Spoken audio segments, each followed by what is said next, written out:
Good evening, everyone. Welcome to tonight's Zeitgeist Town Hall meeting. I want to thank the university here for their continued acknowledgement of our student organization here. And we value a continued relationship of mutual interest to create a more sustainable and peaceful world in the years to come. And also thanks to the USC chapter here for arranging this space. I hope tonight that we can take something relevant away from this meeting to better understand kind of what the Zeitgeist movement is trying to do as far as bringing more peace to this world. Someone asked me the other day what the Zeitgeist movement's message is, and I'd say that the broad message is about evolving society to an entirely new social model altogether. A new social model that opens the doors for social change and progress and allows for modern knowledge and technology to actually serve us in meeting social need. And a social model that allows technology and modern knowledge to actually allow us to master our environment, which is what life is really all about. We're all here tonight, so let's connect during the meetings or afterwards. And the chapter's here to provide tools and information to facilitate the individual's interest to carry this information forward, either in an independent way or collectively with the chapter. So the title of my talk tonight is Social Awareness, having a social awareness. And it kind of picks up with where Jason left off with the personal interest becoming the social interest, which is, we're starting to talk about that a little bit more and more. I'll just say, things are very interesting as far as the changes that we're all experiencing. This process of social evolution is what I'd call it. And it's a social evolution because we have the technological capacity to evolve to a peaceful, sustainable world. The issue is really social. It's between us. And it's between us and the larger environment. And the issue we're really left with is a social one, and it's between us. And on this path of evolution, we've arrived at a very interesting place where we're faced with the challenge of literally changing how we survive and how we live together.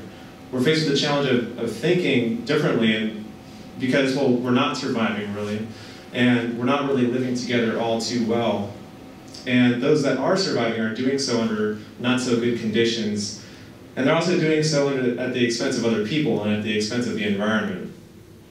So we're facing things like environmental decline, with air pollution and soil erosion and entire forests being lost. Water scarcity. We also have a ton of social problems with health decline and addiction and world hunger and wars and these cultural tendencies towards vanity and status and cultural tendencies for blame and punishment and violence. And we have huge economic problems where the world's economies are basically poor.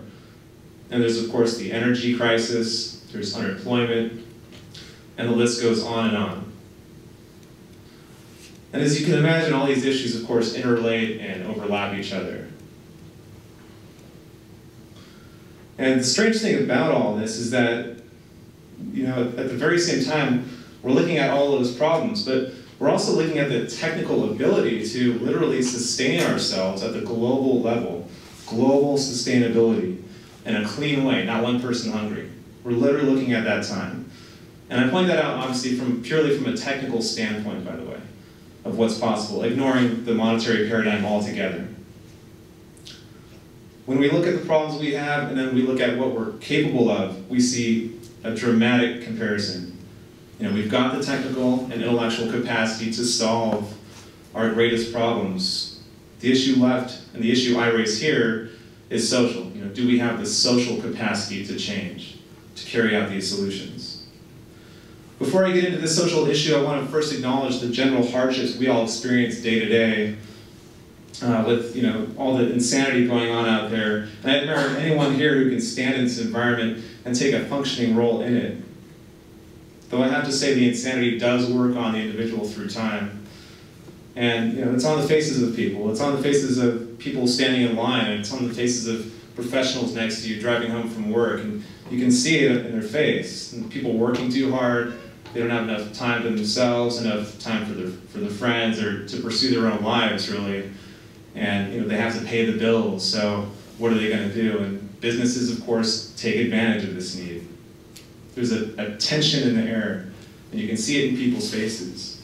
There's so much to keep up with, too, day to day, with the responsibilities we all have, with the to-do lists and appointments, and getting enough exercise, and eating the right things, and drinking the right things, and balancing work life and personal life, staying in touch with friends and relatives. And through all this, for the most part, we stay pretty optimistic, and we stay positive. We've got to stay flexible, we've got to stay positive, we've got to be strong, right?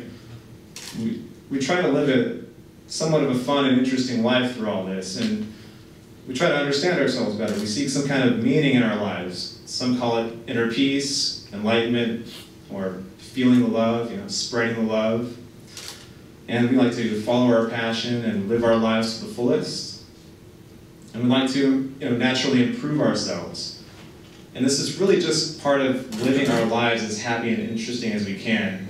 We've got to get a hold of ourselves in that sense, as individuals in the midst of all this. We've got to get a hold of ourselves and learn about ourselves and be productive. It's very important. We strive for this independence and this self-reliance, right? I would call this having a healthy self-awareness or work ethic for one's own well-being and grasp on reality. Pursuing your own interests and having a fun life and pursuing hobbies and self-improvement, having a healthy self-awareness. It's very important. I want to acknowledge now another level of awareness beyond this self-aware, personal sense of well-being. It's an awareness that has some very important realizations and understandings and perceptions and moral implications when it comes to human progress. It's an awareness involving the way we interact with one another, and it's an awareness that involves the way we interact not only with one another, but with the larger environment. And I guess you could call it having a social awareness when you think and act on this social level. See, sometimes in our lives we have these experiences that, given the right circumstances, compel us to act and think beyond ourselves, beyond the dramas and motivations of our own personal lives, to see and think in the interests of the whole group involved. It's one of those breakthroughs we all have in life, where we find this new sense of being strangely represented by one another. And we see relationships we didn't see we had before, between ourselves and between the larger environment. It's an understanding that there is a group involvement going on between us, between ourselves and the society at large.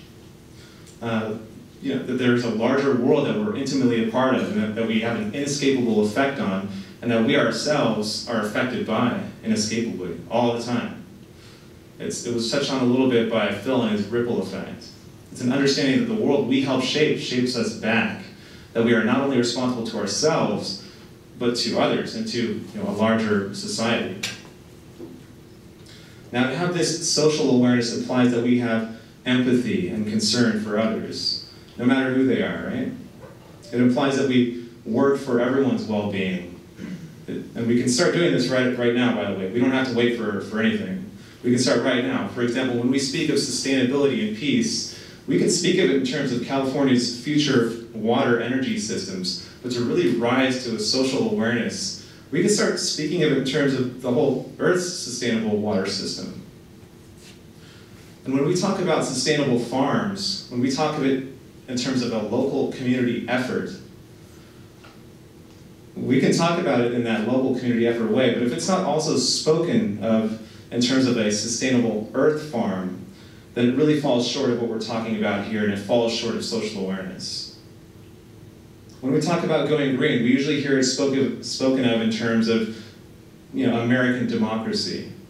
But those with social awareness can start to speak of it in terms of the whole world going green, because the world can, the technology is there to do it. Let us not forget each other. That's the point. Let us speak in this social context. This concept of social awareness, this sense, this understanding, this responsibility of our relationship to the larger environment has another powerful aspect to it. It's the idea that the only way to truly secure our own personal well-being as individuals is to work for the well-being of the whole society. very interesting thing it works. It's a powerful awareness to come to.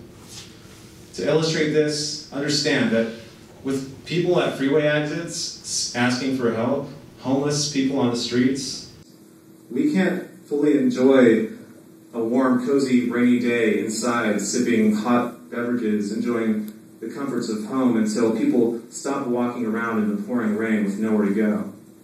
We can't really enjoy the comforts of home until homelessness has been dealt with in some kind of way.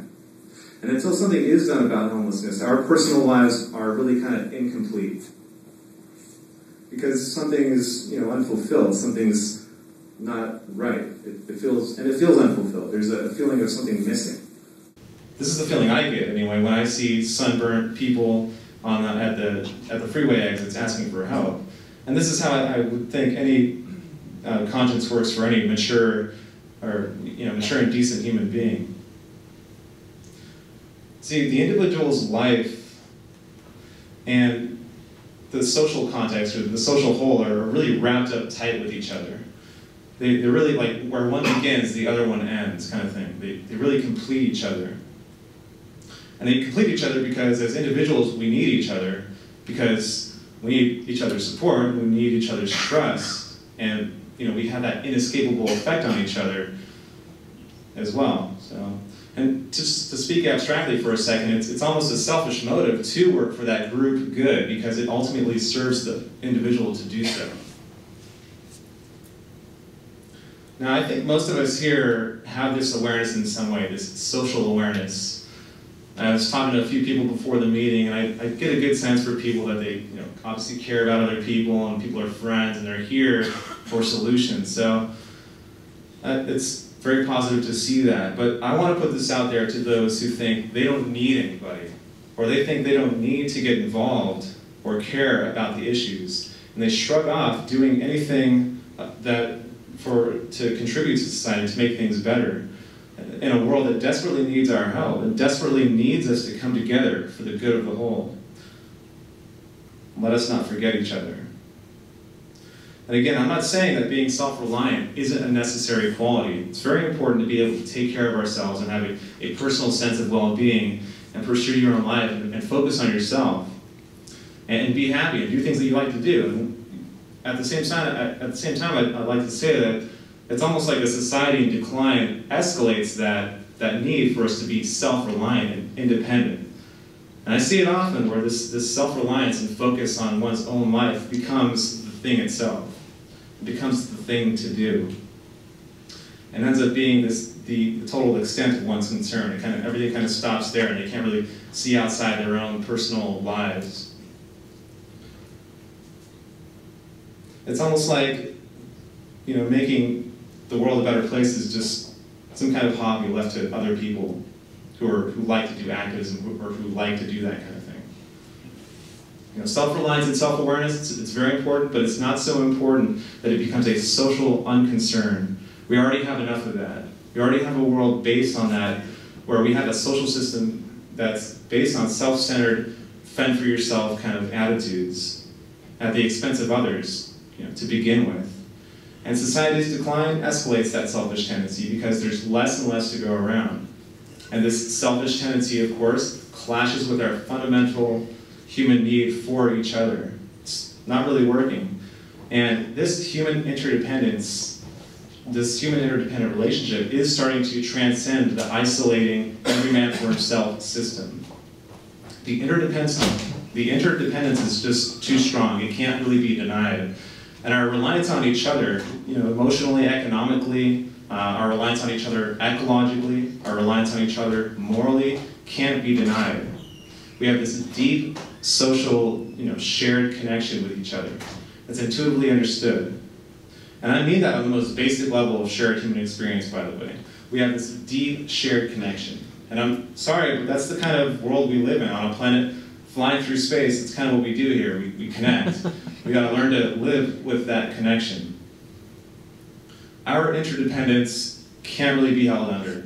It's too strong for a society based on independent self-concern to be held down.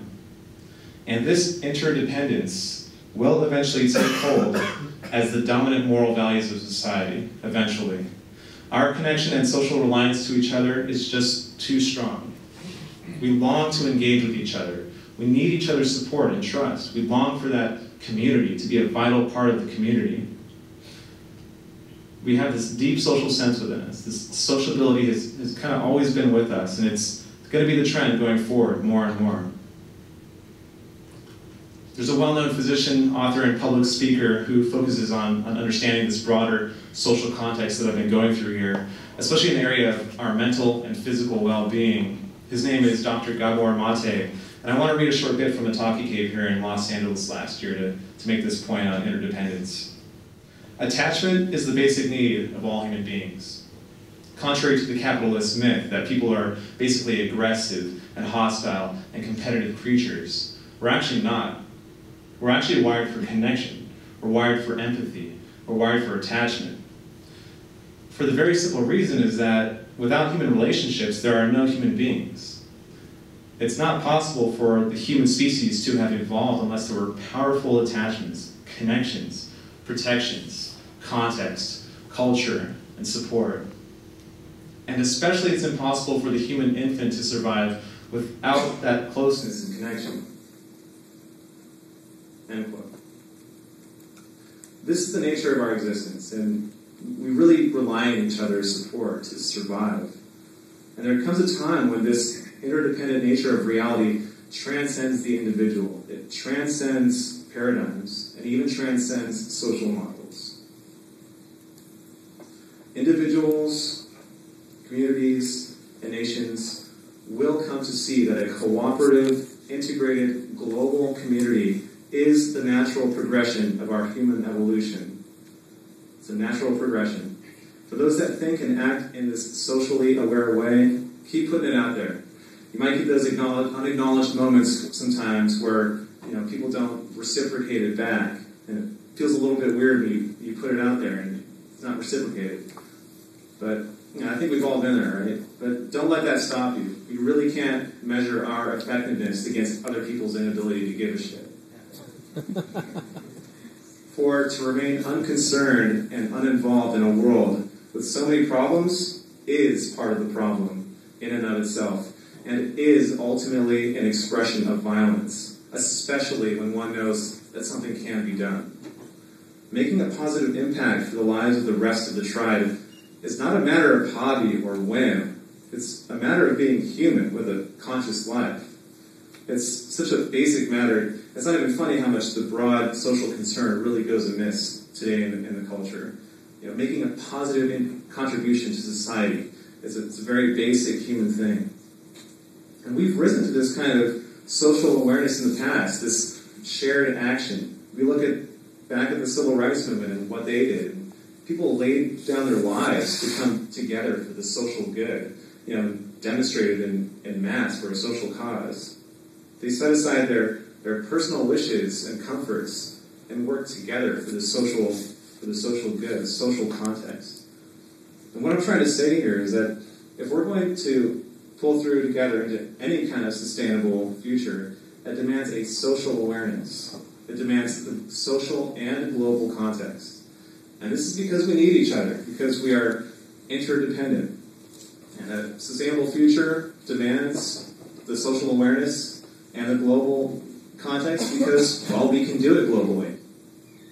And a sustainable future also demands the social awareness because acting for the whole is inevitably, in the end, always working for yourself and working within your own well-being. They're tied together.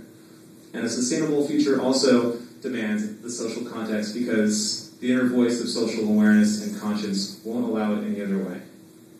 And when we have these aspects of social awareness working together, we have what it takes, and we have the social capacity to change. In closing, I'll just say that we're all in this together, and I think we feel that. And the extent to which we live that way, in that social way, will be the determinant in our evolution. Thank you.